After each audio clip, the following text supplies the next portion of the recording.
ऐसी उर्मा rotational mechanics chapter है। Question number 15। Question number 15, एक मिनट मैं बॉर्डर लाइन ज़रा देख लूँ कि मेरे लिए क्या स्पेस अवेलेबल है।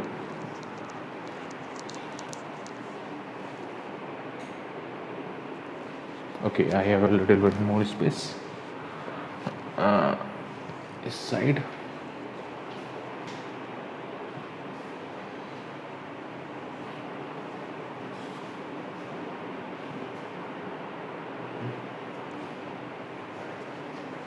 This side I have this space, I think.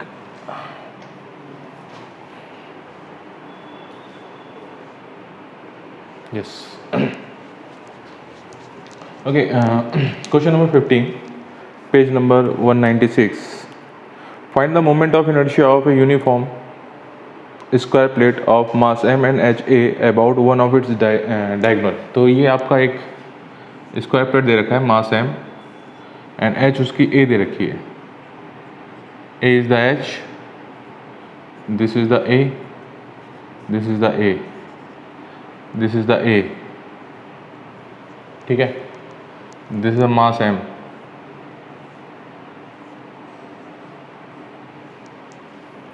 Okay. तो what is the moment of inertia about centre of mass and the axis perpendicular to the plane, that is I naught, मैं I not से represent कर रहा हूँ m/12 a square plus b square, ठीक है। अब ये एक डायगोनल होगी और सेकंड डायगोनल ये होगी, तो इस डायगोनल के अबाउट सिमिलरिटी है और इस डायगोनल के अबाउट भी सेम सिमिलरिटी है जो कि इस डायगोनल के अबाउट है। इसका मतलब अगर इसका मोमेंट ऑफ इनर्शिया Ix हो गया और ये Iy हो गया, तो ये a है, ये a है, हम जानते हैं कि ये एंगल कितना होगा 90। तो यहाँ पे हम ये बहुत क्लियर कह सकते हैं कि Ix equal to Iy, Ix equal to Iy। अब इसके about moment of inertia plus इसके about moment of inertia equal to the moment of inertia which is about the axis which is perpendicular to the plane.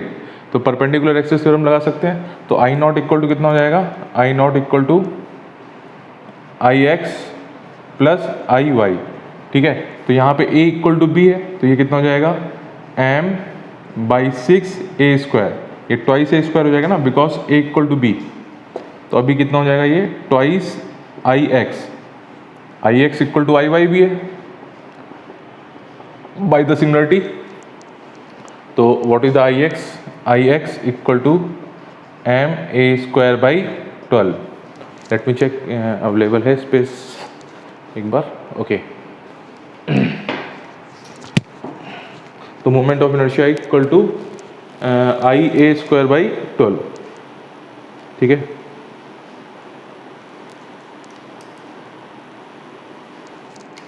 I m a square by 12,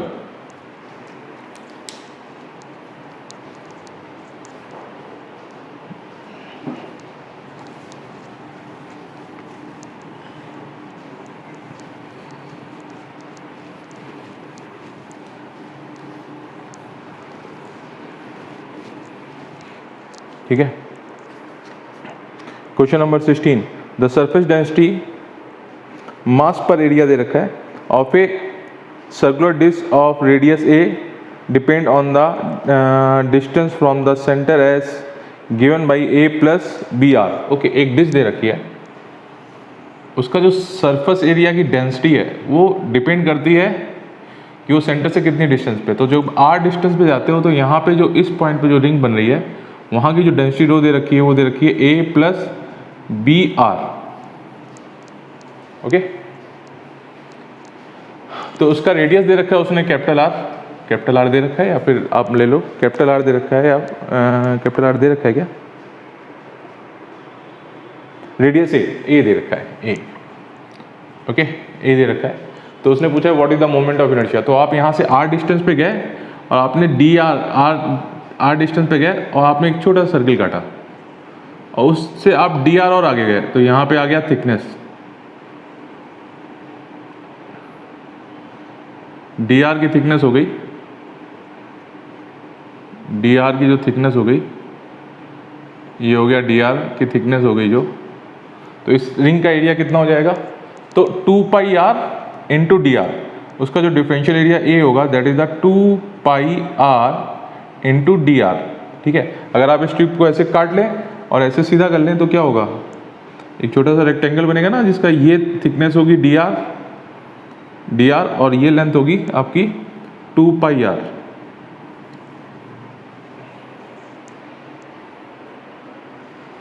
तो अब D R है, ये आ गया। तो what is the मास, जो इसका मास जो होगा वो हो गया डीएम हो गया, डीएम इज द मास। तो वो क्या हो जाएगा, उस पॉइंट पे उसकी डेंसिटी यानी रो इंटू डी ए, तो डी एम इक्वल टू कितना हो जाएगा, रो यानी A plus B R into D R, 2 pi are into D R. ये डीएम हो गया उसका, डीएम इक्वल टू हो जाएगा A plus B R into 2 pi are into D R. ठीक है, तो ये डीएम की एक मास की रिंग होगी जिसका रेडियस है आर, तो उसका differential moment of inertia d I कितना हो जाएगा, डी आई हो जाएगा आपका m d m r square. Ring का मोमेंट ऑफ इनर्शिया यही होता है ना। तो आप यहाँ से निकाल लीजिए, डी आई इक्वल टू कितना हो गया, डी आई इक्वल टू हो गया आर स्क्वायर डी एम यानी A plus B R into 2, इस पार्ट को अलग कर दीजिए, इंटू इसको फिर से थोड़ा सा इस साइड से लिख देता हूँ, डी आई इक्वल टू हो जाएगा A plus B R into 2 pi R, ठीक है, into R square into D R. अब इसको थोड़ा सा सिंप्लीफाई और कर लेते हैं, आर स्क्वायर एक तरफ लेते हैं, कांस्टेंट एक तरफ ले लेते हैं, तो 2 पाई इधर आ गया, A plus B R into R cube into D R. So what is the net moment of inertia? That is the integration of di। सारी रिंग्स का जो समेशन हो जाएगा इस एक्सिस टू अबाउट, सारे रिंग के मोमेंट ऑफ इनर्शिया का summation हो जाएगा, तो नेट आपका डिस्क का मोमेंट ऑफ इनर्शिया आ जाएगा ना। तो यहाँ से आपका इंटीग्रेट होगा, तो ये 2 पाई बाहर आ गया, a r की पावर 3 प्लस b r की पावर 4 इंटू डी आर। तो ये कितना हो गया, 2 पाई इंटीग्रेशन ऑफ a r की पावर 3 प्लस b r की पावर 4 इंटू डी आर। अब रेडियस कहाँ से कहाँ जा रहा है, 0 से लेके a तक जा रहा है। ठीक है, तो ये हो जाएगा a r की पावर 4/4 प्लस b r की पावर 5/5। लिमिट कहाँ से जा रही है, 0 से लेके a तक दे रही, फाइनल रेडियस उसका ही दे रखा है ना। तो ये यहाँ पे आप final limit minus initial limit करेंगे, तो यहाँ पे आ जाएगा फाइनल लिमिट तो a है, रेडियस की a है, इनिशियल लिमिट 0 है, तो 0 रखने पे इस टर्म में सब कुछ 0 आ जाएगा। तो आता है आपका a की पावर 4/4 प्लस b a की पावर 5/5। तो what is the moment of inertia of the disc, a की पावर 4/4 प्लस b a की power 5/5। That is the answer. That was the question number 16।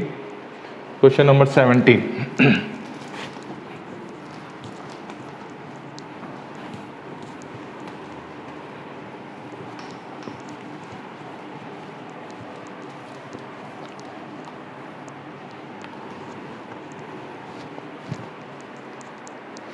Question number 17.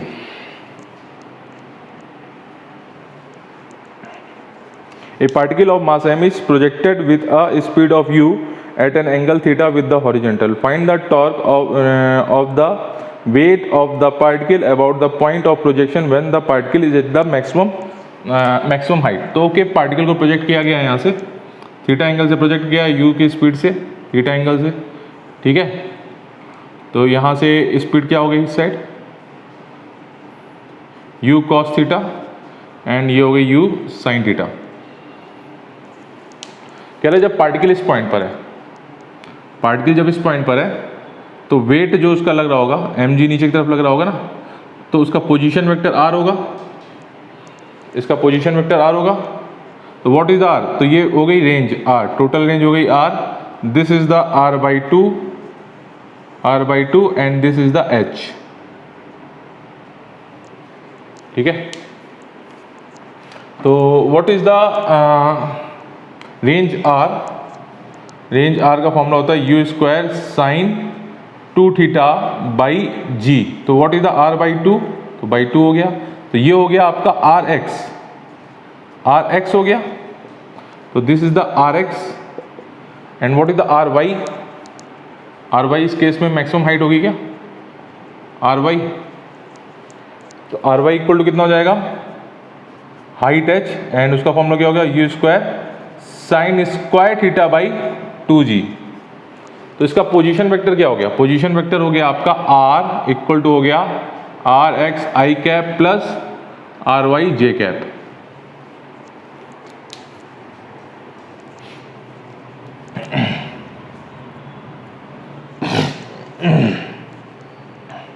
तो U square sine 2 theta by 2g I cap plus you square sine square theta by 2g J cap.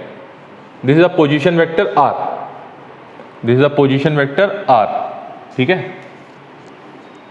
अब wait का direction नीचे की तरफ है, तो actually में force क्या हो गया, F इक्वल टू हो गया आपका F इक्वल टू हो गया mg j cap. mg j cap नीचे की तरफ है तो माइनस। ठीक है, तो टॉर्क कितना होता है, टॉर्क डिफाइंड है vector r cross vector f। ठीक है, वेक्टर f क्रॉस r नहीं होता, बहुत लोग बेवकूफ़ी करते हैं, वेक्टर f क्रॉस r लिख देंगे, आंसर निगेटिव आ जाएगा, मैग्नीट्यूड सेम रहेगा लेकिन आंसर निगेटिव आ जाएगा। ठीक है, तो इसको ध्यान रखिए, वेक्टर r क्रॉस f होता है। ओके, तो what is the r, u square sine 2 theta I cap by 2g plus you square sine square theta by 2g J cap cross f is what minus, तो minus इस side आ गया, minus इस side आ गया mg j cap. तो i cross j equal to k होता है एंड j क्रॉस j, अब यहाँ पे i cross j equal to k आ जाएगा और j क्रॉस j वाला टर्म आपका 0 हो जाएगा। तो यहाँ से आ जाएगा minus u square sine 2 theta by 2g mg k cap. तो टॉर्क का डायरेक्शन किधर हो गया, अंदर की तरफ हो गया। ठीक है, k cap is inside, minus k cap is inside. Okay, इस क्वेश्चन को थोड़ा सा इन लोग कभी अब ये तो बहुत स्पेसिफिक पॉइंट हो गया कि उसने टॉप पोजीशन पे पूछा। अगर वो आपसे पूछ लेता किसी time t equal to t पे कितना टॉर्क लग रहा है, तो उस तरह क्वेश्चन को कैसे करते हैं, किसी time t equal to t पर वो mg कितना टॉर्क लगा रहा है, तो इस क्वेश्चन को किस तरह से करते हैं। तो मैं इसको बिगिनिंग से करता हूं।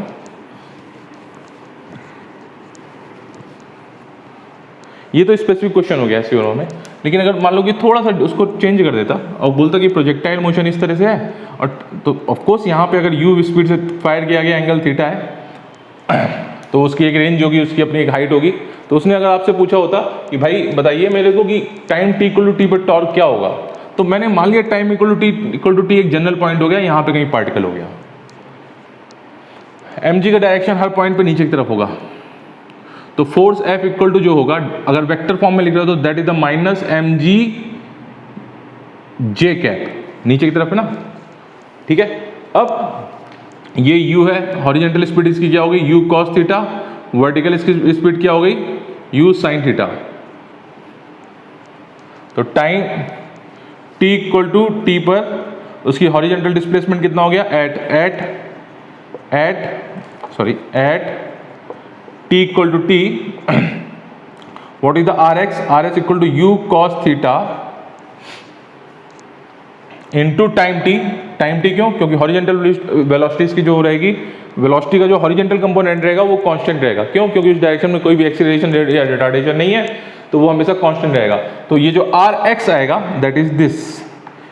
ठीक है, RY थोड़ा सा ट्रिकी है, RY कैसे हो गया, ऊपर की तरफ हो गया क्या, जैसे जैसे टाइम निकलेगा तो RY इसका जो इनिशियल कंपोनेंट है ना u sin थीटा, वो अंडर g है ना, अंडर g रिटार्डेशन है तो वो डिक्रीज होता जाएगा। तो RY कितना लगाओगे, तो s equal to ut plus half AT square formula लगाएंगे आप वर्टिकल डायरेक्शन में। ठीक है, तो अब अगर आपने ऊपर की वेलोसिटीज को कांस्टेंट यानी पॉजिटिव मान लिया तो यही आपका हो जाएगा RY, वर्टिकल डिस्प्लेसमेंट की बात कर रहा हूं ना मैं, तो RY इक्वल टू कितना हो जाएगा, u sin theta t minus g by two into t square. ठीक है, तो what is the position vector? Position vector equal to r x I cap plus R Y J cap.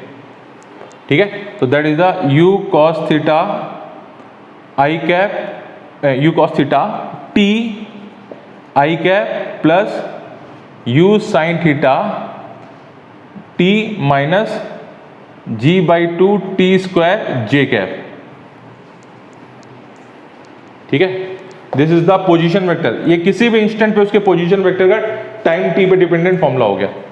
Of course आपने are x को अलग से discuss किया, R Y को अलग से डिस्कस किया। तो अगर आपसे उसने टॉर्क पूछा है टाउ, तो टाउ इक्वल टू कितना हो जाएगा? Again vector r cross vector f होगा। तो वेक्टर आर क्या रखोगे यहाँ पे? आप वेक्टर आर को ये इसको रखोगे u cos theta t i cap plus u sine theta t minus u sine theta t minus g t square by two j cap cross m g j cap negative.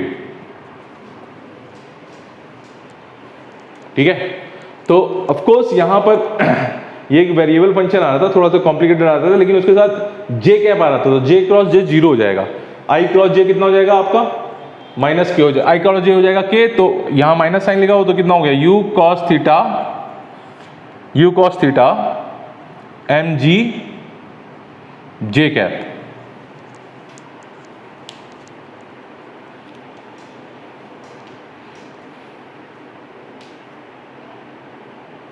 ठीक है, साफ दिख रहा है कि टॉर्क कांस्टेंट है। अगर projectile के लिए projectile angle of projection constant दे रखा है, स्पीड यू दे रखी है, mg दे रखा है, तो इस पॉइंट के अबाउट उसका जो टॉर्क होगा हर पॉइंट पे कांस्टेंट होगा। अब साफ देखिए ना कि इस सिस्टम को अगर आप देख रहे हो तो केवल mg एक फोर्स है,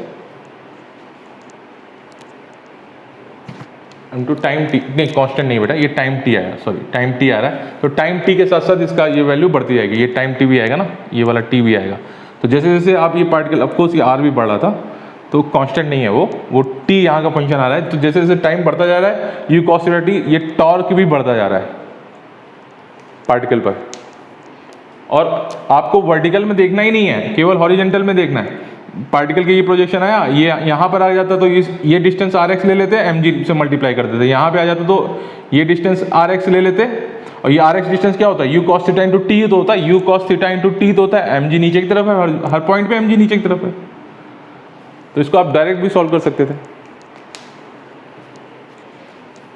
ठीक है, डायरेक्ट कैसे? यानी u आर का y कंपोनेंट mg के पैरेलल में है ना, तो ये डिस्टेंस चाहे कोई कितनी भी हो जाती, लेकिन उसके साथ क्रॉस प्रोडक्ट में हमेशा mg जीरो देता है, क्योंकि उनके बीच में एंगल जो बन रहा है वो 180 का बन रहा है, और sine 180 is zero.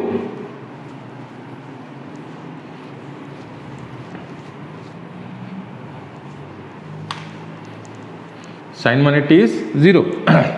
That was question number 17.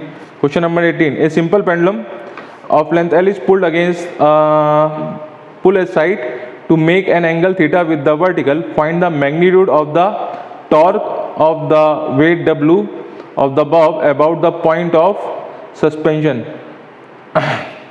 Okay, एक पेंडुलम यहाँ पे दे रखा है, ये पेंडुलम दे रखा है, ठीक है। इसको इस साइड ले लिया, यहाँ पे ले लिया उन्होंने, ये एंगल थीटा हो गया, ओके। mg नीचे की तरफ हो गया, mg नीचे की तरफ हो गया। तो पूछ रहा है कि इस पॉइंट के अबाउट टॉर्क क्या होगा। तो देखो बेटा, अब इसको हम दो तरीके से कर सकते हैं। ये r है ना, ठीक है, तो r का एक कंपोनेंट ये हो गया, r का एक कंपोनेंट ये हो गया, ये हो गया r साइन थीटा, और इसका ये कंपोनेंट हो गया r कॉस थीटा, ठीक है।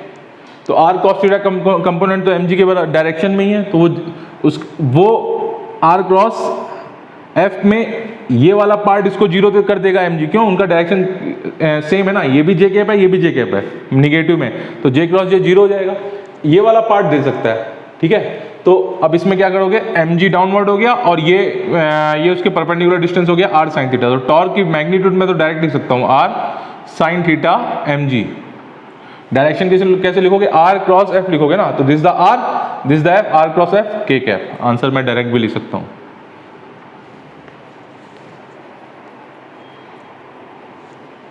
ठीक है, दूसरा तरीका क्या हो गया? दूसरा तरीका अपना क्लासिकल तरीका, पोजीशन वेक्टर निकालो, एफ निकालो और उसको क्रॉस करो। तो पोजीशन वेक्टर यहाँ पे आर कितना हो गया? आर इक्वल टू हो गया आपका, आर आपका हो गया आर साइन थीटा आई कैप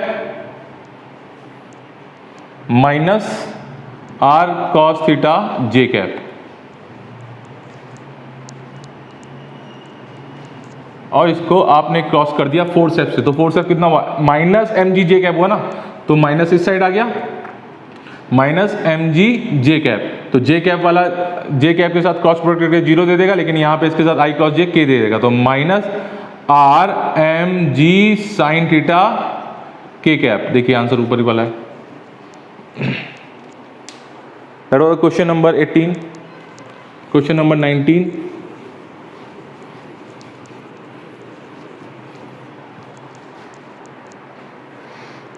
क्वेश्चन नंबर 90 20 थोड़ा बकवास क्वेश्चन है। अब उसमें फोर्स के कंपोनेंट करने हैं, आंसर निकालना है, टॉर्क निकालना है उसमें, वो आप अटेंड कर सकते हैं। Question number 21, a cubical block is sliding down on an inclined of theta। ठीक है,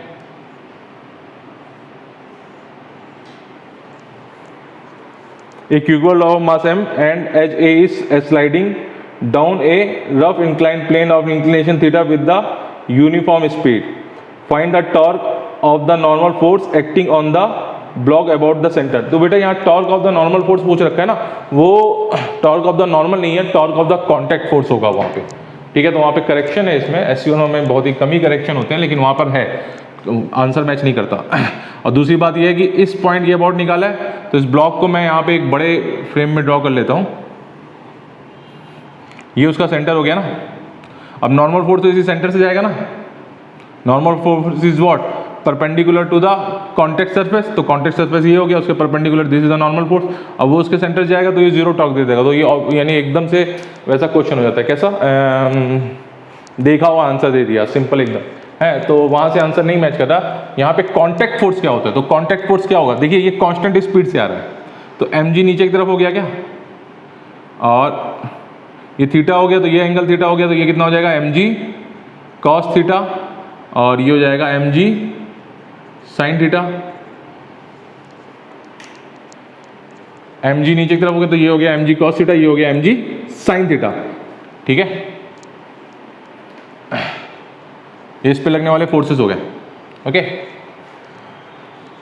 ये फोर्स कौन लगा रहा है? ये फोर्स लगा रहा है ग्रेविटी, और ये दोनों ही फोर्स इस सेंटर से लग रहा है। ओके, नॉर्मल रिएक्शन एम जी कॉस थीटा को बैलेंस करेगा, नॉर्मल रिएक्शन भी सरफेस से लग रहा है, उसके सेंटर जाएगा, और ये कांस्टेंट वेलोसिटी से आ रहा है, इसका मतलब फ्रिक्शन फोर्स इस साइड लगेगा, फ्रिक्शन फोर्स इस साइड लगेगा, और ये कांस्टेंट वेलोसिटी से आ रहा है, तो ये नीचे मूव कर रहा है, तो पहला कॉन्सेप्ट आता है कि उस पर जो फ्रिक्शन फोर्स लगेगा that is the kinetic friction. और कांस्टेंट से आ रहा है, इसका मतलब क्या हुआ? इसका एक्सीलरेशन ए जीरो हो गया, इसका मतलब इस डायरेक्शन में जो लगने वाला फोर्स है उसको एफ के बैलेंस कर रहा है, तो एफ के की वैल्यू कितनी होगी? M ji sine theta. Equal and opposite force हो गया, उसका नेट एक्सीलरेशन ए हो गया जीरो, तो एक्सीलरेशन ए का अगर एक्सीलरेशन ए जीरो हो गया तो इसका मतलब उसमें नेट फोर्स जीरो हो गया, तो इसका मतलब इस डायरेक्शन में जो फोर्स लग रहा था वही फोर्स उस साइड लग रहा था। कोई एक्सीलरेशन नहीं दे रखा है, उसने कॉन्स्टिट्यूटेड क्वेश्चन में मेंशन कर रखा है। ठीक है, तो what is the contact force? Contact force is the resultant of normal reaction and friction force. ठीक है, तो कॉन्टैक्ट फोर्स ये हो गया एफ सी, मैं बोल देता हूं इसको एफ सी। तो what is the F C? F C equal to friction force F के आई कैप, इसको आई कैप बोल देता हूं, and plus normal reaction J cap. F C कितना हो जाएगा? एम जी साइन थीटा आई कैप प्लस एम जी cos theta जे cap. बहुत ही क्लियर होना चाहिए कॉन्सेप्ट, यहाँ पे मिस नहीं होना चाहिए। 2-3 कॉन्सेप्ट एक ही क्वेश्चन में एक ही पॉइंट पे यूज हो गए। Why this is m ji sine theta, ठीक है, why contact force? Contact force is the resultant of the normal reaction and friction force. ठीक है, अब what is the position vector? तो ये ब्लॉक है ना, तो पोजीशन वेक्टर किस पॉइंट पे फोर्स लग रहा है, इस पॉइंट पे सारे फोर्स लग रहे हैं ना, नॉर्मल भी इधर से लग रहा है और काइनेटिक फ्रिक्शन भी इधर से लग रहा है, तो रिजल्टेंट फोर्स इस पॉइंट पे लग रहा है ना। तो पोजीशन वेक्टर इसका कितना हो गया, इसका अब ये एज है ए, तो ऑफ कोर्स ये हो गई a/2, ठीक है। तो ये कितना हो गया, ये पोजीशन वेक्टर आर हो गया।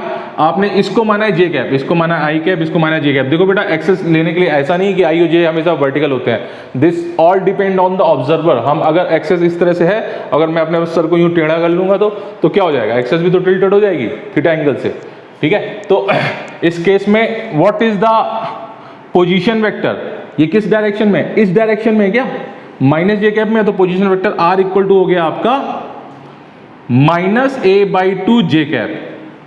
क्लियर होना चाहिए ये पॉइंट एकदम क्लियर होना चाहिए, ठीक है। तो टॉर्क कैसे डिफाइंड है, torque equal to again torque equal to vector product होता है, that is the R cross F, ठीक है, and that is the -a/2 J cap cross I, force F कितना हो जाएगा, mg sin थीटा आई cap, mg हाँ ठीक है ना, आर इज दिस, हाँ mg sin थीटा आई cap plus mg cos theta जे कैप, mg cos थीटा जे cap, ठीक है। तो j क्रॉस j 0 हो गया, j क्रॉस i कितना हो गया, -k हो गया, j cross i equal to -k, ठीक है। तो ये कितना हो जाएगा, ऑलरेडी -1 बाहर है तो माइनस माइनस हो गया प्लस, तो मैं यहां से सीधे आंसर लिख रहा हूं mg a/2 sin theta k cap, that is a torque, mg a/2 sin theta k cap, यानी टॉर्क का डायरेक्शन किधर होगा, बाहर की तरफ होगा, आउटसाइड, ठीक है। दैट वाज क्वेश्चन नंबर 21, ठीक है। तो वहां पे नॉर्मल नहीं है बेटा, वहां पे कॉन्टेक्ट है, करेक्शन कर लो वहां पे आप काट के। इसके बाद होमवर्क का पार्ट चालू होता है। मैंने आपको होमवर्क दिया था, बहुत थोड़ा होमवर्क देता हूँ आजकल मैं, 15-20 क्वेश्चन, और आप लोग भी बहुत ही नालायक हो गए हो, करते वर्ते नहीं हो काम, सब लोग वैक्सीन का इंतज़ार कर रहे हो। होमवर्क का वैक्सीन से कोई लेना देना नहीं है, होमवर्क आपको करना पड़ेगा।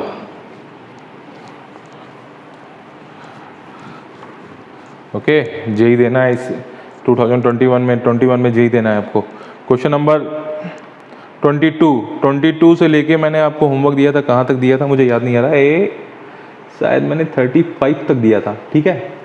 22 से 35, तो मैं क्वेश्चन डिस्कस कर रहा हूँ आपसे 26 तक ओनली, ठीक है। उसके बाद आप करोगे attempt.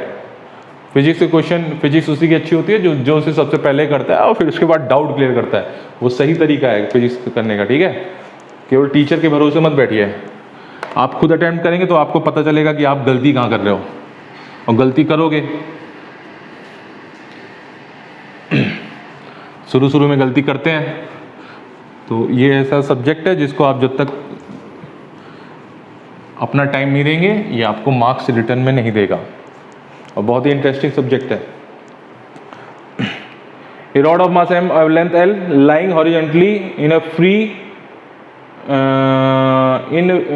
is free to rotate about a vertical axis through its center. A horizontal force of constant magnitude F act on the rod at a distance L/2 from the center.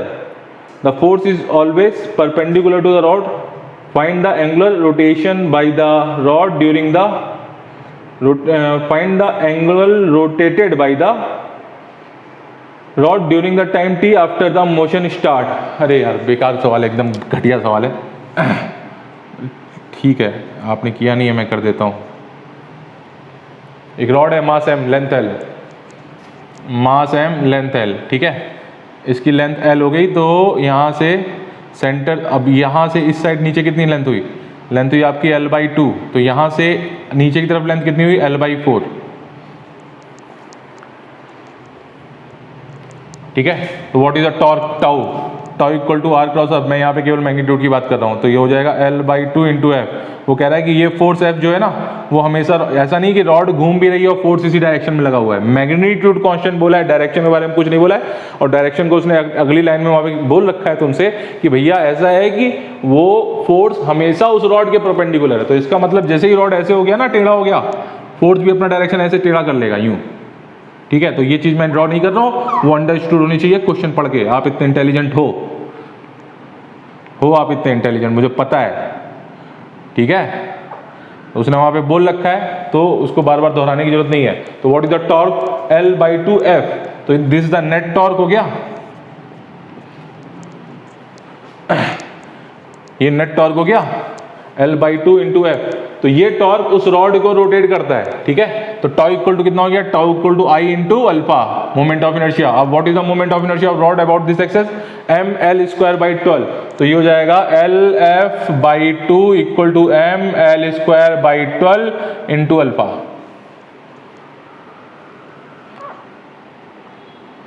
Six हो गया, ठीक है। तो what is the alpha? 6F/mL।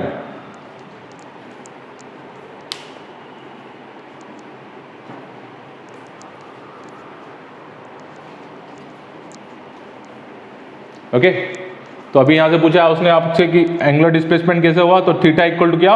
Omega naught T plus 1/2 alpha T square.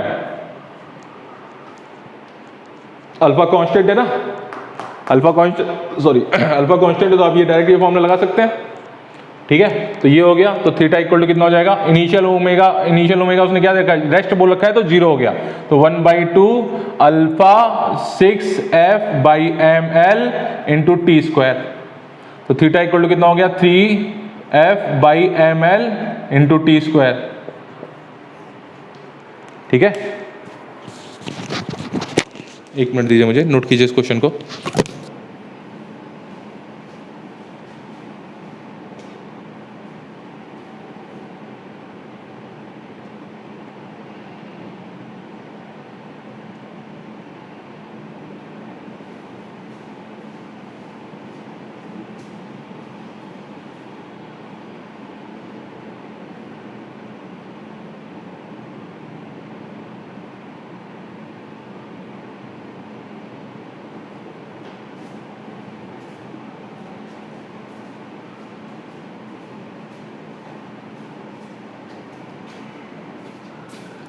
Note कर लीजिए इस question को।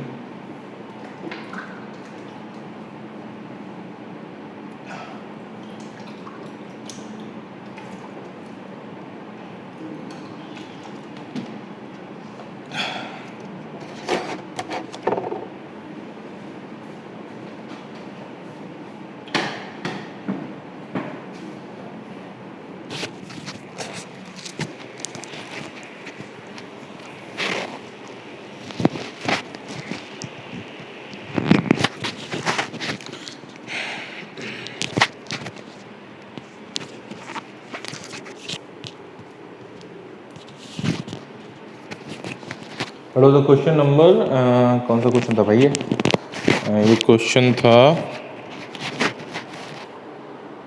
23।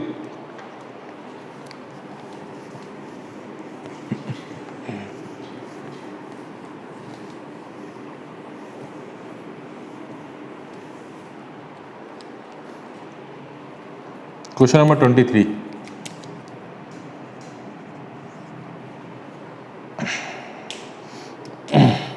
A square plate of mass 120 gram of h 5 centimeter rotates about one of the h. If it has a uniform angular acceleration of 0.2 radian per second square, then torque act on the plate is a square plate of mass this and h this is rotating about one of its h. Okay.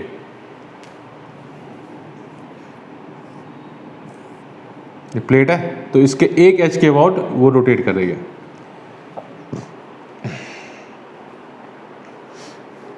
उसका मास दे रखा है कितना? मास दे रखा है, देखो मैं मास और length L मान के कर दे रहा हूँ, बाकी आप वैल्यू करके सॉल्व कीजिएगा। उसका मास एम है, लेंथ एल है, ठीक है। तो वहाँ पे उसने आपको कंफ्यूज करने की कोशिश की है कि अगर इस बॉडी का मोमेंट, एक्चुअली में वो क्वेश्चन मोमेंट ऑफ इनर्शिया का ही है।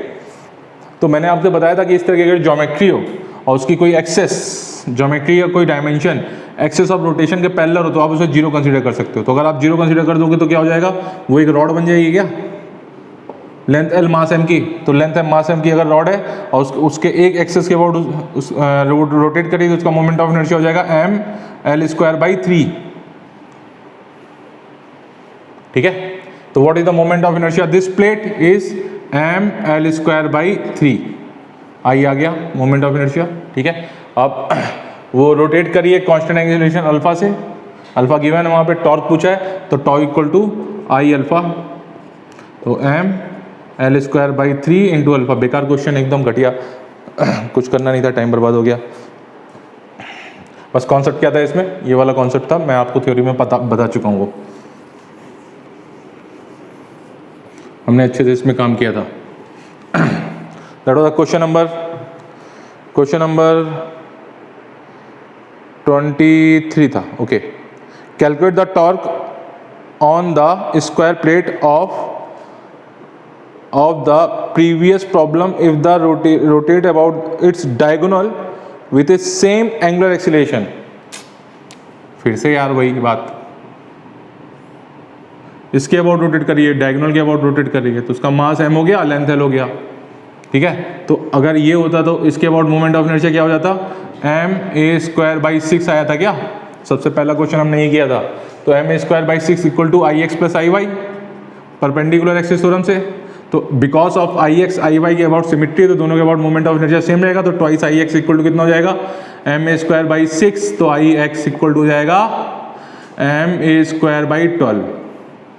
ठीक है, तो टॉर्क कितना हो गया, टाउ इक्वल टू हो गया आई इंटू अल्फा, अगेन आप अल्फा से मल्टीप्लाई कर दोगे, आई वहां पे रखा हुआ है, आंसर आ जाएगा। That was the question number 24। A flywheel, question number 25. A flywheel will have the moment of inertia. This is rotated at the speed of the 60 radian per second. Because of the friction at the axis, it come to the rest in 5 minutes. Find the angular torque of the friction. अब ये question एक ऐसा question है ना जिसमें आपको force कहाँ लग रहा है ये उसने बता दिया है। तो देखो बेटा, टॉर्क इक्वल टू होता है आर क्रॉस एफ, तो वहां पे उसने आर की कोई बात नहीं की, एफ की कोई बात नहीं, उसने वहां पे केवल टॉर्क की बात की है। उसने टॉर्क की वैल्यू दे रखी, तो आर एफ के लिए आप परेशान मत होना, आर एफ के लिए आप परेशान मत होइए, उसने टॉर्क की वैल्यू दे रखी है। तो वहां पे फ्लाईव्हील दे रखा है। फ्लाईव्हील कहाँ होता है, डीजल इंजन होते हैं ना गाँव में, हरे हरे बड़े से जनरेटर वाले, और इसे घुमाते हैं, तो वो जो बड़ा सा एक डिवाइस बनी होती है, एक बड़ा सा साइड में घूमता रहता है, उसे फ्लाईव्हील कहते हैं। पहले की, अभी भी बहुत जगह यूज़ होता है।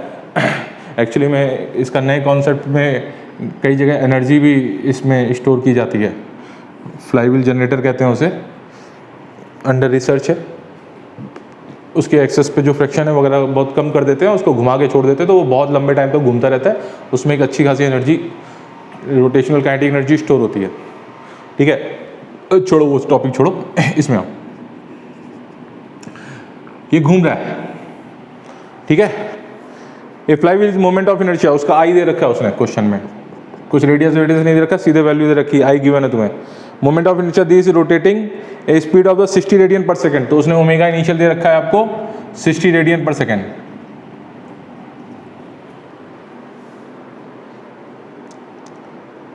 Because of the friction at the axes it come to the rest in the 5 minute. 5 minute का मतलब कितना हो गया, time t equal to 5 minute का मतलब हो गया 5 इंटू 60, 6 पंचे 30, 300 सेकेंड में वो रुक जाता है। ठीक है, 60 सेकेंड 300 सेकेंड में रुक जाता है। The average torque on the average torque of the friction force, तो omega final equal to omega initial plus alpha T. Omega initial उसने दे रखा है कितना, 60 रेडियन, फाइनल दे रखा है माइनस अल्फा। अब फ्रैक्शन है, ये रुक रहा है ना, तो अल्फा आपका निगेटिव होगा, और यहाँ पे हो गया 300, तो what is the alpha, alpha equal to 60/300। आपने ऑलरेडी माइनस ले रखा है, तो यहाँ पे आपको मैग्नीट्यूड मिलेगा 6 पंचे 30, 1/50 रेडियन पर सेकेंड स्क्वायर। ठीक है, तो ये आपका अल्फा आ गया। जब ये अल्फा आ गया तो टॉर्क टाउ इक्वल टू कितना है, टाउ इक्वल टू आया आई इंटू अल्फा।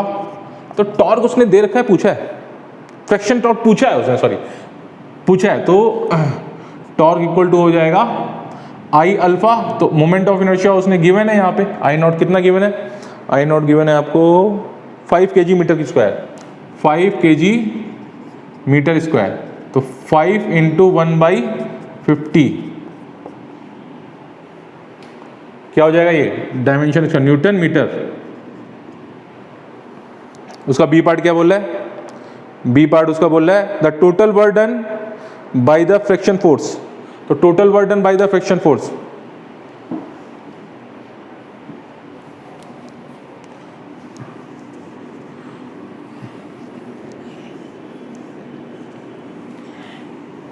तो वर्क पावर एनर्जी में डालिए, जाइए वहां पे एक आपने हमने एक कॉन्सेप्ट पढ़ा था, W all work done by all the force equal to K final minus K initial, किया था क्या ये?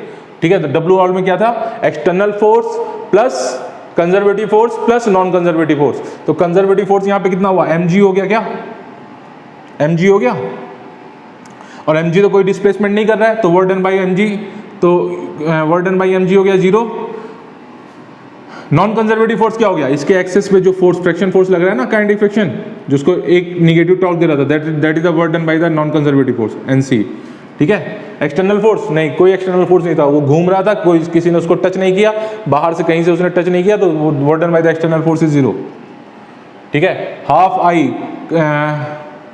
अब K फाइनल क्या हुआ, half I omega square, kinetic energy, rotational kinetic energy कितनी होती है, हाफ आई ओमेगा स्क्वायर होती है क्या, तो हाफ आई 0 का square that is a 0 minus half I initial omega का स्क्वायर, इनिशियल ओमेगा तो उसने कितना दे रखा था, 60 रेडियन पर सेकेंड ना शायद, हाँ जी 60 रेडियन पर सेकेंड, तो 60 का स्क्वायर।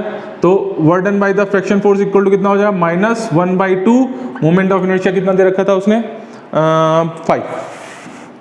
5 इंटू 6 36 36 0 0। बाकी आप सॉल्व कर लेना, निगेटिव आ रहा है आंसर, तो work done by friction force of course negative होगा, work done by friction force is always negative, work done by friction force is always negative. ये सेंटेंस अपने आप में पूरी तरह से नहीं है, work done by the kinetic friction is always negative and work done by the static friction is always 0, क्योंकि स्टैटिक फ्रिक्शन ही तब तक लगता है जब तक बॉडी के बीच में कोई रिलेटिव मोशन नहीं आता। तो work done by the kinetic friction जो उसके इस एक्सेस पे लग रहा था वो निगेटिव आएगा।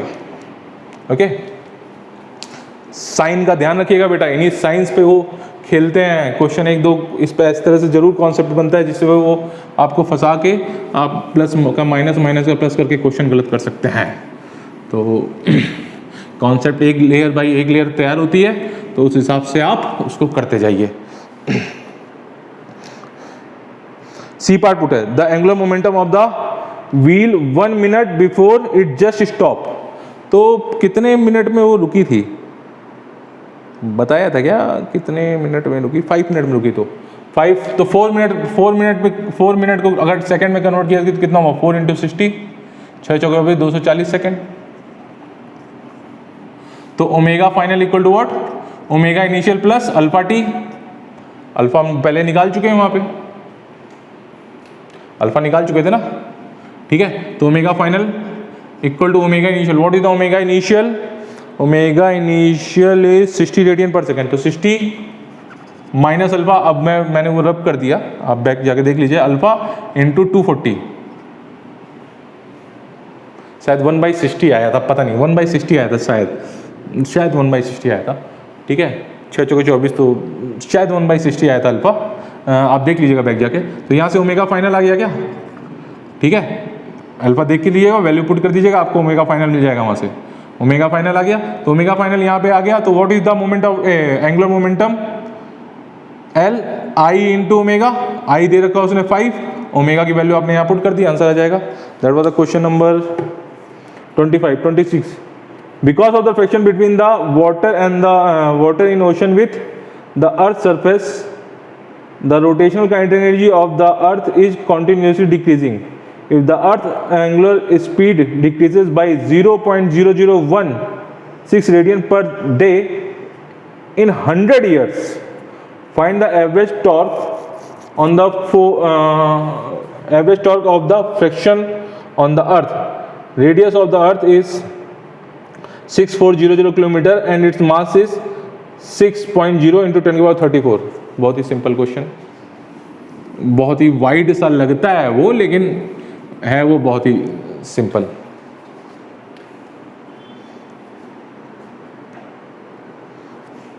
तो अपने अर्थ हो गया ये, ठीक है, ये अर्थ हो गया, अर्थ में पानी हो गया, ठीक है, पानी हो गया. अभी अर्थ घूम रही है और पानी एकदम से नहीं घूम रहा, पानी फ्रिक्शन फोर्स लगा रहा है, जिससे अर्थ के ओमेगा में थोड़ा डिक्रीज होने लगता है. तो वहां पे उसने और डाटा दे रखा है. वो डाटा क्या दे रखा है देखिए, the earth is continuously decreasing, the kinetic energy of earth is continuously decreasing if the earth angular speed decreases by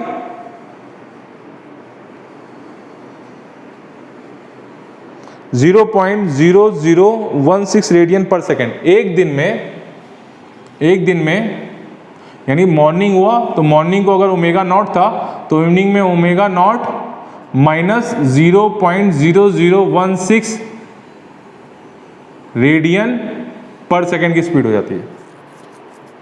ठीक है, समझे क्या question?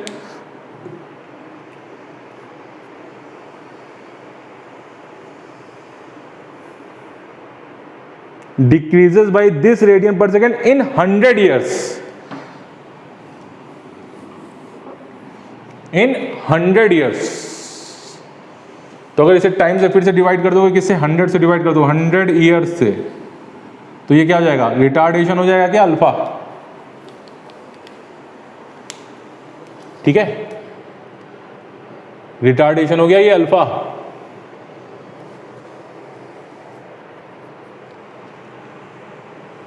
Find the average torque of the friction on the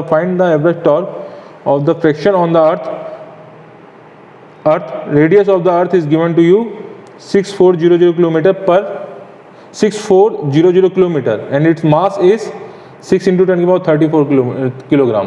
okay,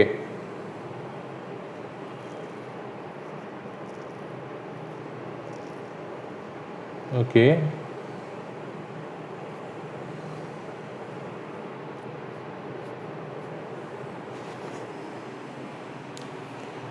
अच्छा, morning को ये था speed, evening में ये स्पीड हो गई, तो what is the change in omega? Change in omega, ये फाइनल माइनस इनिशियल, तो that is minus 0.0016 radian per second. ये चेंज इन ओमेगा हो गया ना, ठीक है, ये चेंज इन ओमेगा हो गया.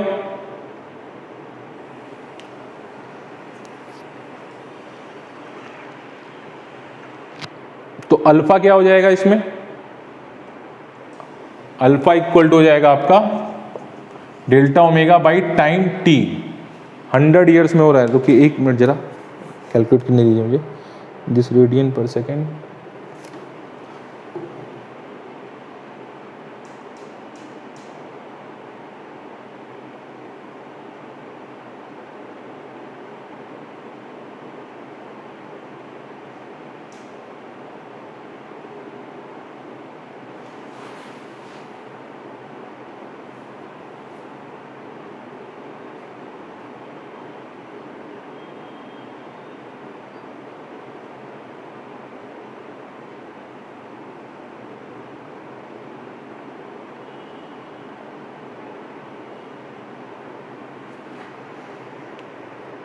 हंड्रेड ईयर्स से. If the earth angular speed decreases by 0.0016 radian per day in 100 second, in 100 years,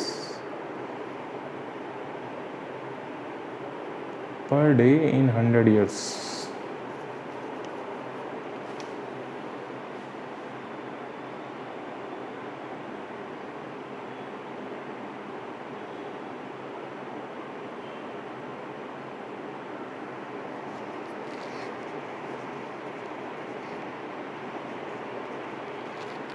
per day, ये पर डे है, रेडियन पर डे है।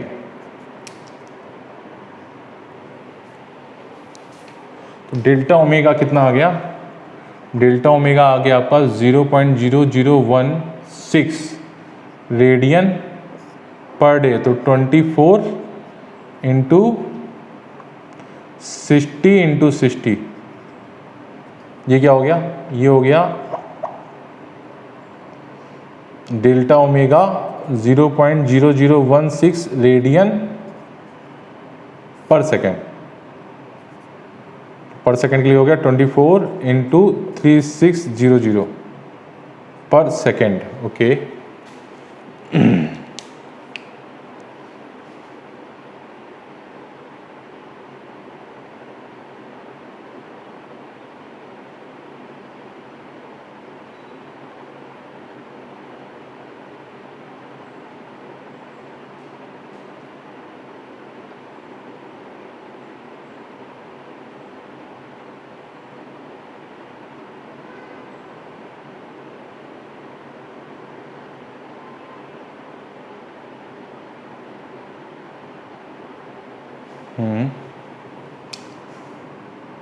अल्फा इक्वल हो गया delta omega by time T.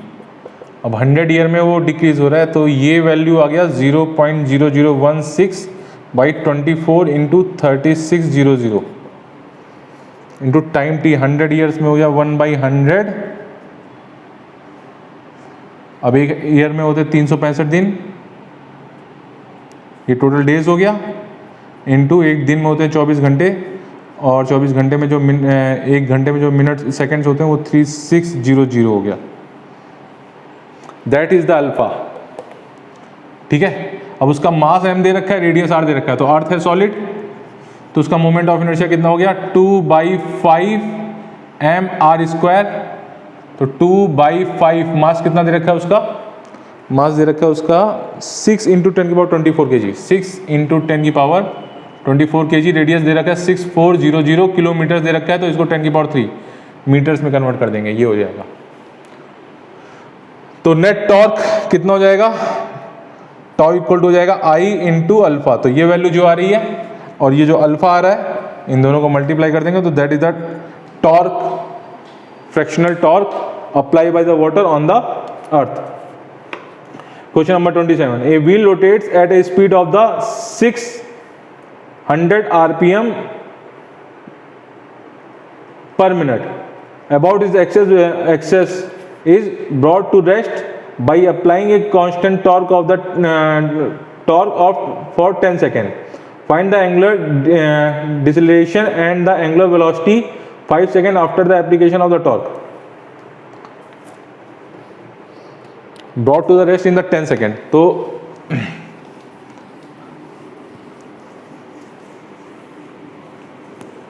600 revolution पर minute हो गया, तो उसको हम पहले रेडियन पर सेकंड में कन्वर्ट करेंगे। तो 600 रिवॉल्यूशन, 600 रिवॉल्यूशन का मतलब हो गया इतने रेडियन पर मिनट। तो 60 से डिवाइड कर दोगे तो क्या हो गया? ये वैल्यू हो गई रेडियन पर सेकंड में कन्वर्ट आ गई, ओमेगा इनिशियल। ठीक है, अब वो कितने टाइम में रोक देता है? वो रोक देता है 10 सेकंड में। जब उस पर जो फोर्स लगाया उसने उसे 10 सेकंड में रोक दिया। तो omega final equal to what? Omega initial plus alpha t. तो ओमेगा फाइनल हो गया 0, ओमेगा इनिशियल कितना हो गया? 10 into 2 pi plus alpha. What is the alpha? मुझे पता नहीं, 10 सेकंड यहाँ से आ गया। तो अल्फा इक्वल टू कितना आ गया? अल्फा इक्वल टू आ गया आपका -2 pi radian per second square.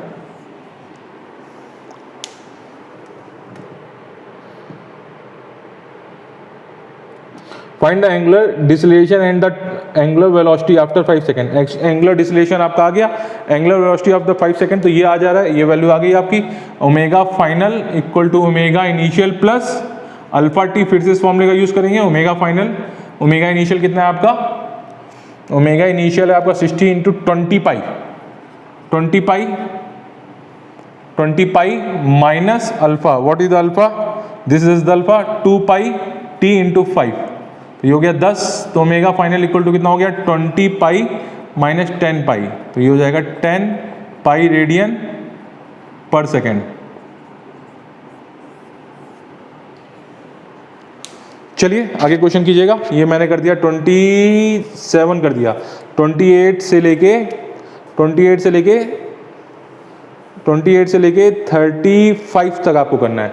तो होमवर्क आपका क्या है? होमवर्क आपका है SC Verma SCV 28 to 35 happy homework